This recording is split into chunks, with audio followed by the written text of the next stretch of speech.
Life before the affair was a comfortable routine, a predictable cycle of work and home, punctuated by family dinners and weekend outings. My name is David, and I used to think I had everything figured out. I had a beautiful wife, Lisa, whom I adored, and a close-knit group of friends, one of whom was Mark. Mark and I had been through thick and thin together. We'd seen each other through job changes, relationship struggles, and even the birth of our kids. Our families often spent weekends together with barbecues and soccer games, laughter echoing in our backyards. Lisa and I had been married for 8 years. In many ways, we were the picture of a happy couple. We had our disagreements, sure, but they were minor. We shared the same values, the same goals for our future, and a deep affection that I believed would withstand any challenge. I thought I knew Lisa inside and out. She was kind-hearted, intelligent, and fiercely loyal. At least, that's what I thought. But as I look back now, I realize there were signs I had ignored. Little things that, when pieced together, painted a different picture.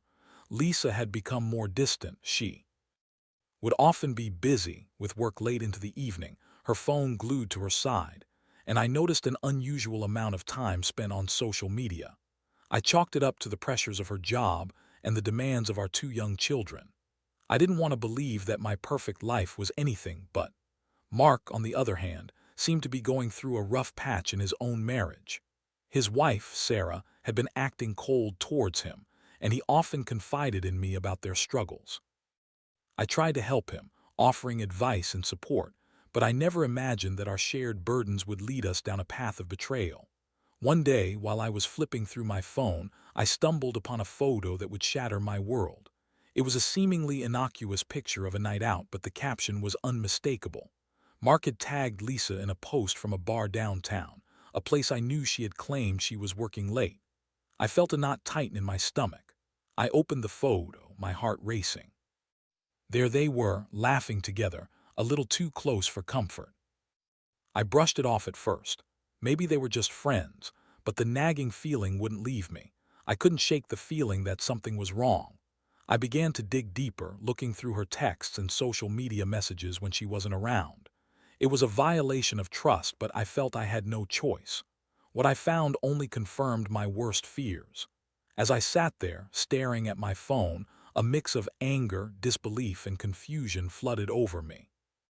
I was losing the life I thought I knew, the life I had built with Lisa. I couldn't understand how she could betray me like this, especially with Mark, someone I trusted. That's when I decided I needed to confront her. I had to know the truth, no matter how painful it would be. I could feel my heart pounding in my chest as I prepared to face her. The thought of what I might uncover was terrifying, but the thought of living a lie was even worse. I was about to step into a storm, one that would change everything. Little did I know, it was only the beginning of a journey filled with betrayal and revenge that would involve not just me but Mark as well. The confrontation happened late one evening. Lisa had just returned from what she claimed was a late work meeting. I could tell she was exhausted, but I didn't care. I could feel the tension in the room, thick and suffocating. I had rehearsed the words in my mind 1,000 times, but as I stood there, facing her, all I could think about was the betrayal that had poisoned our marriage. "Lisa, we need to talk," I said, my voice steady despite the storm brewing inside me. She looked at me, her eyebrows knitting together in confusion. "What's wrong, David? You look serious." I took a deep breath, words spilling out before I could second-guess myself. "I saw a photo of you and Mark together. You were at that bar downtown. You said you were working late."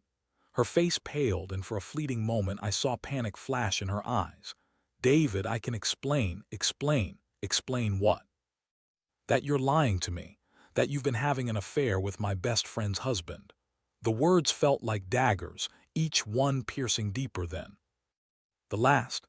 She opened her mouth to protest, but no sound came out. Instead, she looked down, her shoulders slumping as the weight of my accusation settled in the air between us. I could see the truth dawning on her face, and it felt like a punch to my gut. "David, she began, but I cut her off, my emotions boiling over. "Save it, I don't want to hear your excuses. How could you do this to me, to us?" My voice cracked as the anger morphed into a wave of hurt. I had trusted her with everything, and now it felt like my entire world was crumbling. I didn't mean for it to happen, she said softly, tears welling up in her eyes. It just happened. Just happened. I scoffed, feeling bitterness rise in my throat. You think that makes it okay? You think it's okay to betray me like this, to betray Mark? The realization hit me like a freight train. Mark was not only my best friend, but he was also a fellow victim in this twisted game. I felt a surge of rage that was almost uncontrollable. The thought of two people I trusted, my wife and my friend, colluding behind my back was infuriating. David, please, it was a mistake. I love you. I never wanted to hurt you. She pleaded, her voice trembling. Love. The word felt like a bitter joke. How could she claim to love me while she was in the arms of another man? I felt my heart breaking piece by piece as I tried to process the implications of her betrayal. I took a step back, trying to create some distance between us, both physically and emotionally. You don't get to say that. You've made your choices, Lisa. You've shown me who you really are. She started to cry, tears streaming down her cheeks, but I felt no sympathy. I was overwhelmed by a cocktail of emotions, anger, sadness, and a deep sense of betrayal. I felt like I was drowning and I desperately needed air. As she continued to cry, I turned away from her, my heart pounding in my chest. I needed to think. I needed to process this. I couldn't just let this betrayal slide. The thought of doing nothing while they continued their affair was unbearable. I paced around the living room, my mind racing. I couldn't just confront Mark without a plan. I needed to gather my thoughts and figure out how to address this madness. The anger was boiling within me, and I knew I had to channel it somehow. In that moment, I realized I wasn't alone in this. Mark was suffering too. I could reach out to him, tell him what was happening, and we could figure this out together. The thought of us teaming up against our betrayers sparked something inside me, a flicker of hope amidst the chaos.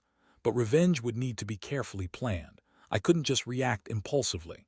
This was bigger than just my hurt, it was about justice. We would make them pay for what they had done to us. With newfound determination, I left the house, my heart heavy but my mind clear. I was going to talk to Mark. We would figure this out together.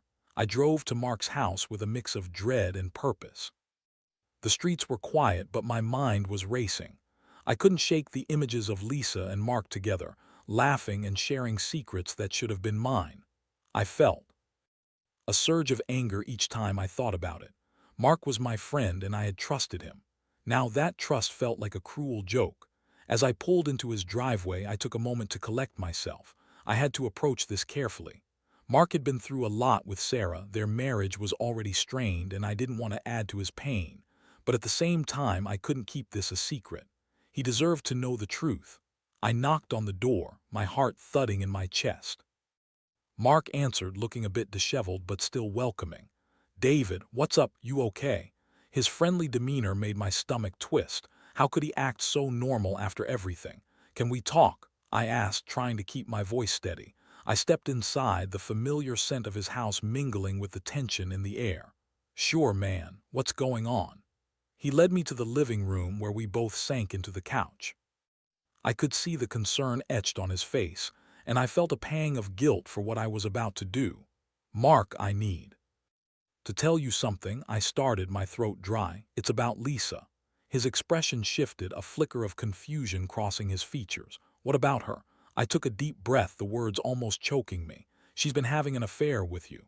The silence that followed was deafening. Mark's eyes widened, and I could see the gears turning in his head as he processed what I had just said. Wait, what? Are you serious? Dead serious, I replied, feeling the anger rise again. I saw a photo of you two together. She lied to me about where she was, and now I know why. Mark ran a hand through his hair, his expression shifting from shock to disbelief. No, this can't be happening. David, I would never, wouldn't you? I interrupted, my voice sharper than I intended. You're both betraying us. I trusted you, Mark. I thought you were my friend. His face fell, and I could see the realization hit him like a wave. I didn't know, man, I swear, I thought. I thought Lisa was just being friendly. I never meant for this to happen. Nothing just happens, Mark. You don't get to play the victim here. You're as much a part of this as she is, I snapped, feeling the hurt and betrayal bubble to the surface. We both have been hurt by the people we trusted the most. Mark's shoulders slumped and he looked defeated. What do we do now? That was the question, wasn't it? I didn't have a clear answer, but I felt a surge of determination. We make them pay for what they've done. We can't let them get away with this. He looked at me, a flicker of something dark entering his gaze. You mean like revenge? Exactly, I said, my heart racing at the thought.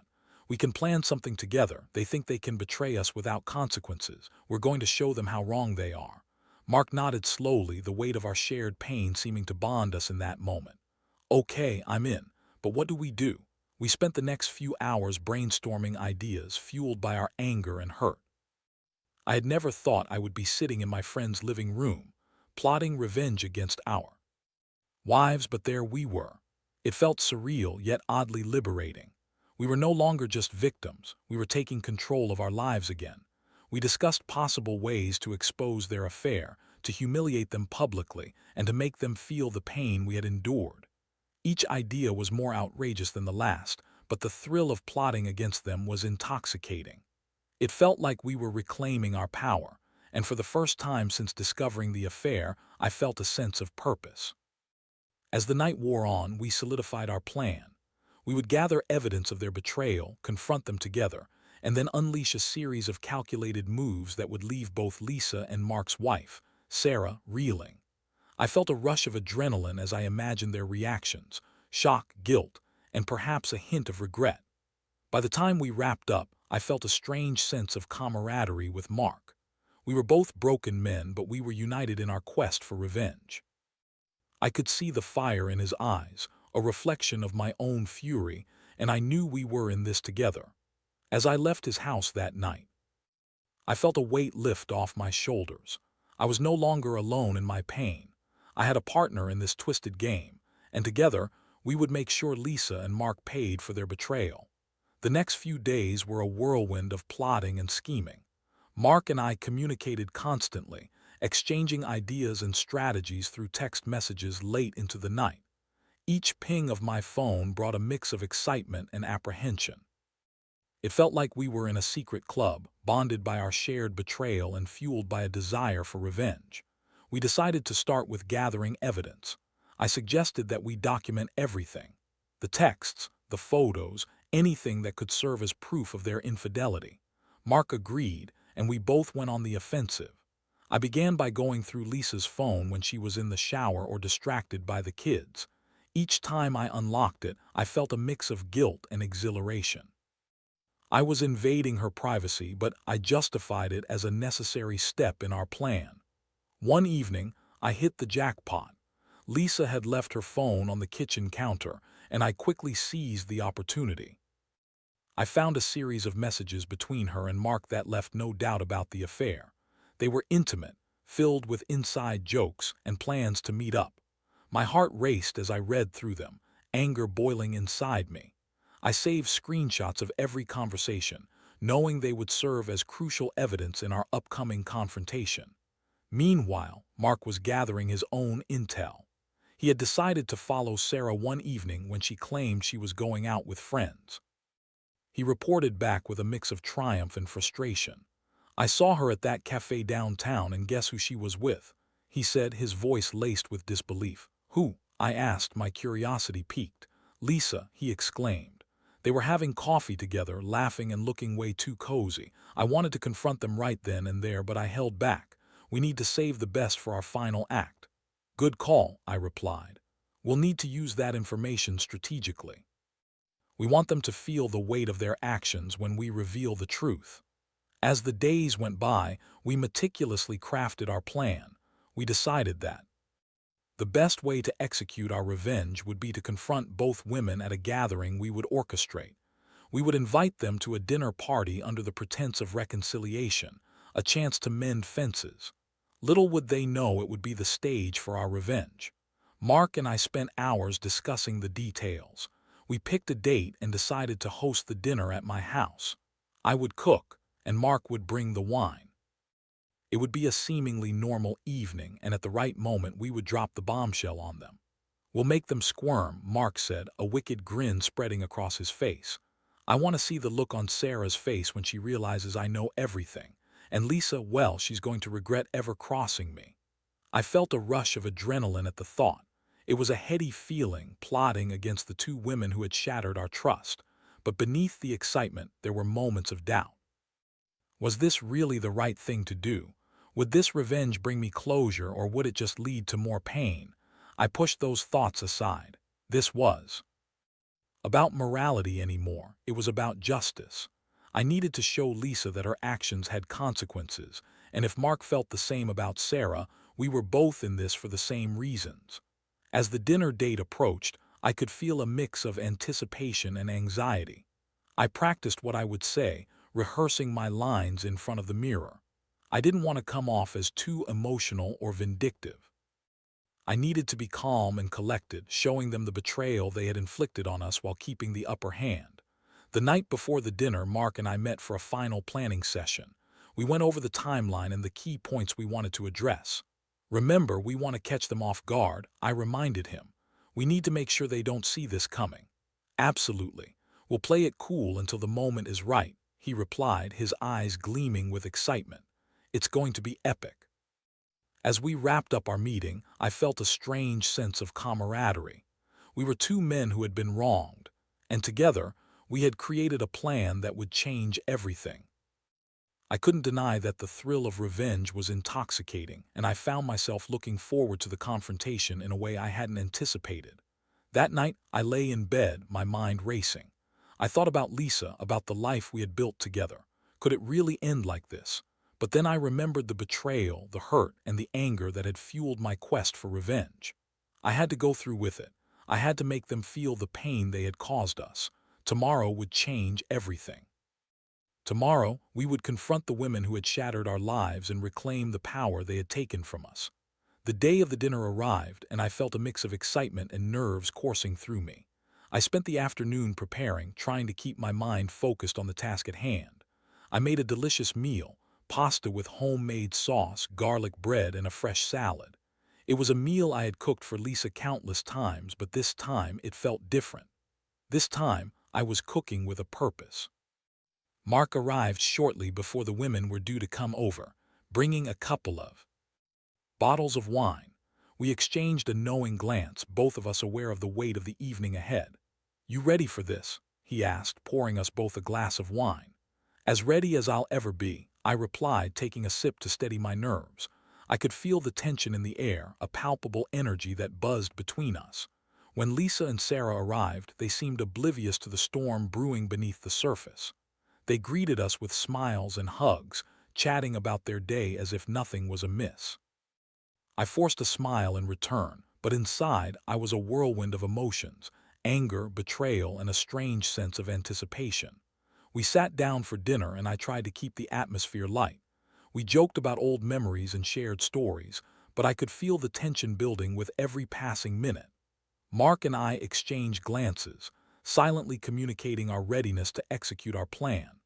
Finally, after dessert, I decided it was time to set the stage. "So Lisa, Sarah," I began, my voice steady, "Mark and I have something we need to talk to you about." Their expressions shifted, curiosity peaked. Lisa looked at me with a hint of confusion while Sarah's eyes narrowed slightly. "What is it?" Lisa asked, her tone light but her body language tense. "Let's just say that this dinner is about more than just catching up," Mark chimed in, his voice calm yet firm. "We've both been doing some digging and we've uncovered some truths that can't be ignored." "What are you talking about?" Sarah asked, her voice rising slightly. I took a deep breath, feeling the weight of the moment pressing down on me. "You both know that trust is the foundation of any relationship. But what happens when that trust is broken?" Lisa's eyes widened and I could see the realization dawning on her face. "David, what are you saying?" "I'm saying that your affair with Mark has not gone unnoticed," I declared, my voice steady. "I found messages on your phone, Lisa. You thought you could keep this hidden from me, but you were wrong." The room fell silent. Mark's gaze was fixed on Sarah, whose expression shifted from confusion to shock.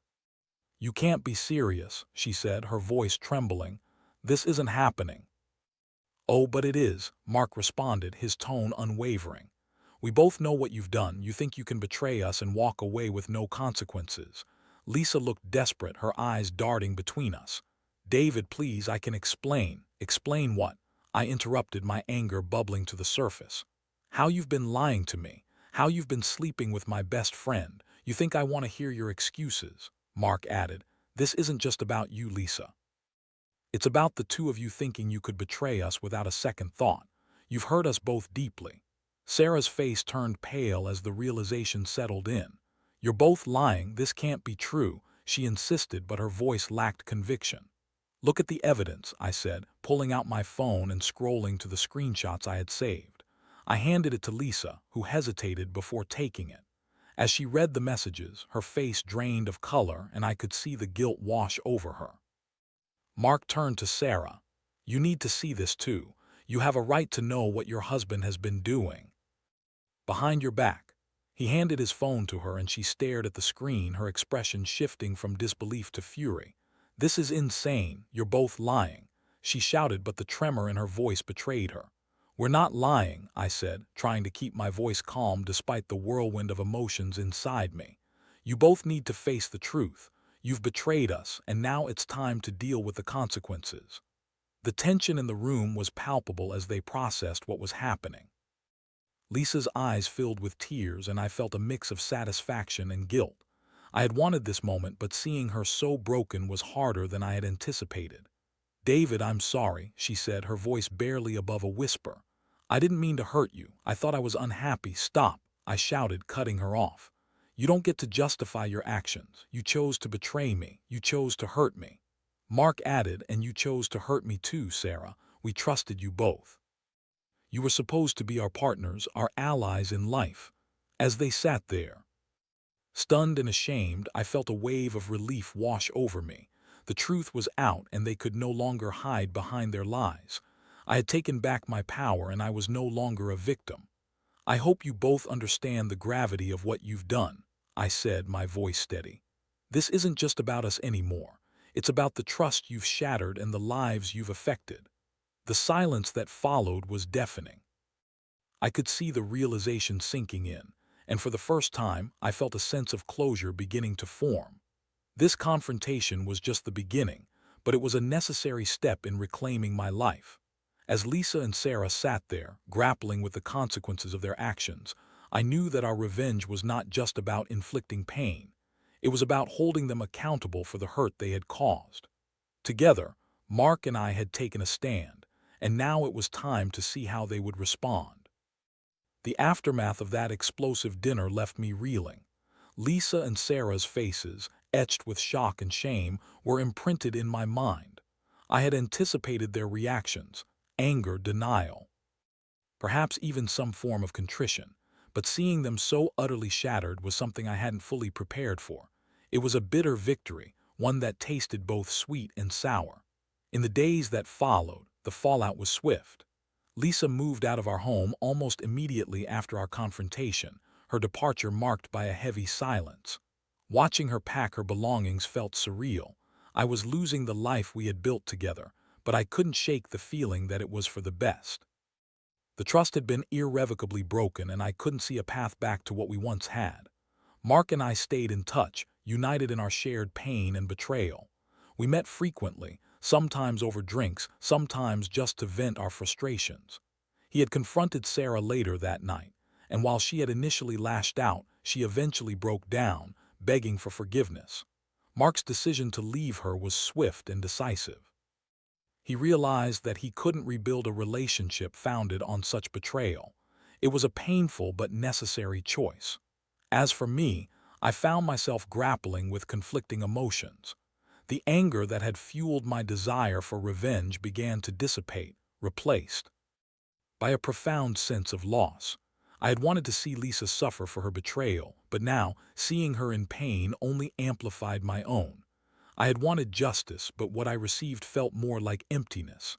I spent hours reflecting on our relationship, trying to understand where things had gone wrong. I had always thought we were happy, yet Lisa had clearly felt otherwise.